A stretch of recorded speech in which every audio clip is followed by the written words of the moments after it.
ठीक है, ये वाला कॉन्सेप्ट अपना हो गया। अपने को ये पता लग गया कौन कौन से टू के बाद आईएनजी आएगा। ठीक है मुकेश,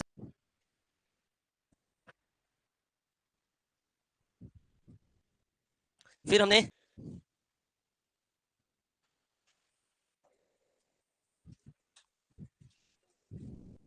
फिर आवाज हो रही है,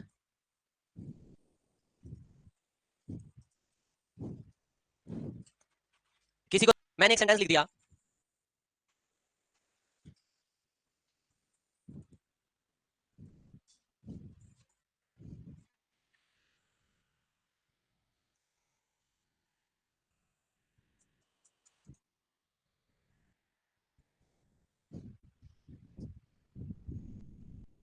मेरा मानना है दोनों सही है।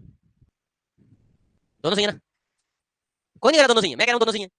दूसरा सही है, दूसरा क्यों सही है? टू नहीं आएगा, how dare you to touch me, ऐसे तो बोलते हैं हमेशा, don't dare to touch me. तीसरा और लिख दिया, हमेशा यही तो बोला था, तो डेयर के बाद तो टू आता है, नहीं आता डेयर के बाद टू। फिर तो ये सही है तीसरा, तीसरा सही है, तीसरा कैसे सही है? टू कैसे आ गया डेयर के बाद? डेयर मेन वर्ब है, हेल्पिंग वर्ब कौन सी है? कह रहे डोंट हेल्पिंग वर्ब है, डोंट हेल्पिंग वर्ब है, डेयर मेन वर्ब है, कोई और वर्ब आएगी तो टू, कोई और वर्ब आएगी तो टू आएगा। अब यहाँ डेयर क्या है? Helping verb. अगर डेयर हेल्पिंग वर्ब है तो मेन वर्ब से पहले टू नहीं आएगा, ये सेंटेंस भी सही है, पर पहले तो वैसे ही सही था, क्योंकि ये डेयर हेल्पिंग वर्ब है और गो है मेन वर्ब। सही है अमित, सही है। हद हो गया यार, बता दिया इतना सब कुछ। सौरभ सही है ना? डेयर क्यों आएगा हेल्पिंग वर्ब के साथ? ऐसे ही लगता ही नहीं, टू क्यों आएगा? नेगेटिव और क्वेश्चन मार्क आएगा, ये ले सही है, वो नीड के ऊपर लागू था, वो नीड के ऊपर लागू था ना कि डेयर के ऊपर।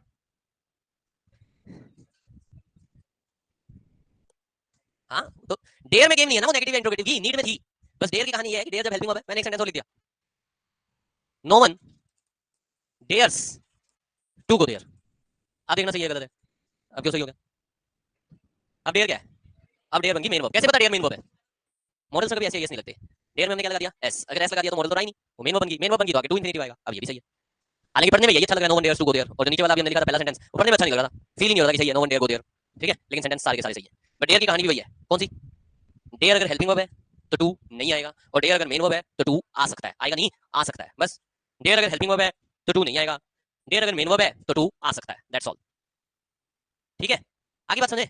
डेयर अगर क्या है? हेल्पिंग वर्ब, तो टू नहीं आएगा, और अगर मेन वर्ब है तो टू आ सकता है, दैट्स ऑल। फटा क्लियर हो गया सभी को? कोई दिक्कत, कोई परेशानी? ठीक है, हेड बैटर की कहानी सीख ली थी। एक मॉडल होता है वुड रादर,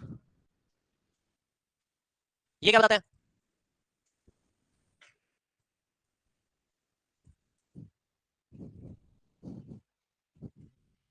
वुड रादर क्या बताता है? प्रेफरेंस। ठीक है,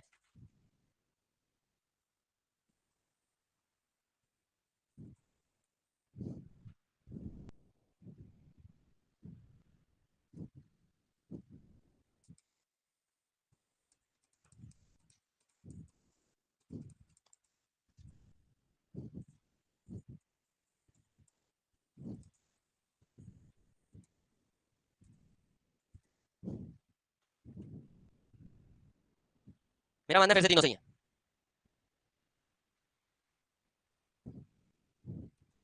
मेरा मानना सही है या तीनों सही है?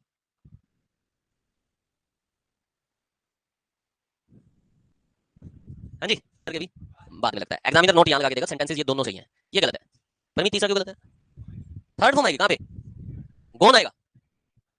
क्यों सेकंड आएगी? क्योंकि आई वुड रादर का मतलब होता है आई विश। हमने ये बात सीखी थी जब हम मूड सीख रहे थे, तो हमने सीखा था कि वुड रादर मॉडल भी है और वुड रादर विश भी है। वुड रादर मॉडल है तो वी वन आएगा, वुड रादर मॉडल है तो उसके बाद वी वन आएगा, लेकिन वुड रादर अगर कब पता लगेगा विश है वो? जब वुड रादर के जस्ट बाद सब्जेक्ट मिलेगा।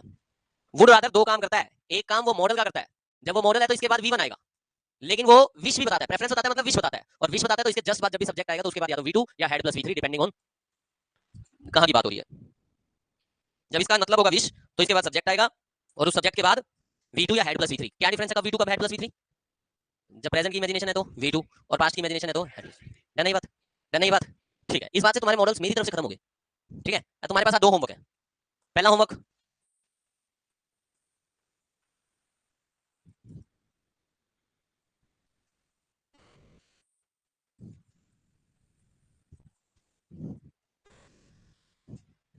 शीट मिली है ना अभी सबको? कितने क्वेश्चन है उसमें? 84 है, ठीक है, कर ही आओगे फिर तो, ज्यादा है नहीं। शीट नहीं मिली, अभी जिनको नहीं मिली मुझे सर से लेना, प्रिंट निकाल के दे देंगे वो। ठीक है, दो होमवर्क हो गए। पहला homework B2 versus B going to और B अबाउट टू, ये भी मॉडल्स है, तो इन मॉडल्स में क्या डिफरेंस है। ठीक है, और दूसरा होमवर्क शीट पूरी करके आनी है। ठीक है,